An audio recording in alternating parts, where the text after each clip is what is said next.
ಎಲ್ಲ ಗೆಳೆಯರಿಗೂ ನನ್ನ ನಮಸ್ಕಾರ.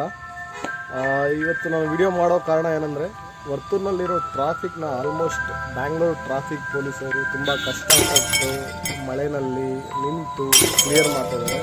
ಸೊ ನಮ್ಮ ಬ್ಯಾಂಗ್ಳೂರು ಟ್ರಾಫಿಕ್ ಪೊಲೀಸವ್ರಿಗೆ ನನ್ನ ಕಡೆಯಿಂದ ದೊಡ್ಡ ಹಾಗೂ ನಮ್ಮ ವರ್ತೂರಿನಲ್ಲಿರೋ ಜನಗಳಿಗೆ ತುಂಬ ಅನುಕೂಲವಾಗುತ್ತದೆ ಈ ರಸ್ತೆಯಿಂದ. ಈಗ ಒಂದೇ ರಸ್ತೆಯಲ್ಲಿ ಎರಡು ಕಡೆ ಡಿವೈಡ್ ಮಾಡಿದ್ದಾರೆ. ಎರಡು ಕಡೆಯೂ ಗಾಡಿಗಳ ಸಂಚಾರ ಈಸಿಯಾಗಿ ಓಡಾಡ್ತಾ ಇದೆ. ಸೊ ತುಂಬ ಕಷ್ಟಪಡ್ತಾ ಇದ್ದಾರೆ ಪೊಲೀಸರು. ಹಂತವಾಗಿ ಇವತ್ತು ಒಂದು ದಿನದ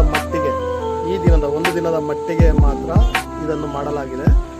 ಸೊ ಗೋಯಿಂಗ್ ಫಾರ್ವರ್ಡ್ ಇದೇನಾದರೂ ಇಂಪ್ಲಿಮೆಂಟ್ ಏನಾದರೂ ಚೆನ್ನಾಗೇನಾದರೂ ಸಕ್ಸಸ್ ಏನಾದರೂ ಆಯಿತು ಅಂತಂದರೆ, ಯಾವುದೇ ರೀತಿಯಾದ ತೊಂದರೆಗಳೇನಾದರೂ ಇಲ್ಲ ಅಂತಂದರೆ ಸೇಮ್ ಇದೇ ರೀತಿ ಕಂಟಿನ್ಯೂ ಮಾಡುತ್ತಾ ಆಲೋಚನೆಗಳು ನಡೆಯುತ್ತಿದೆ. Bangalore traffic police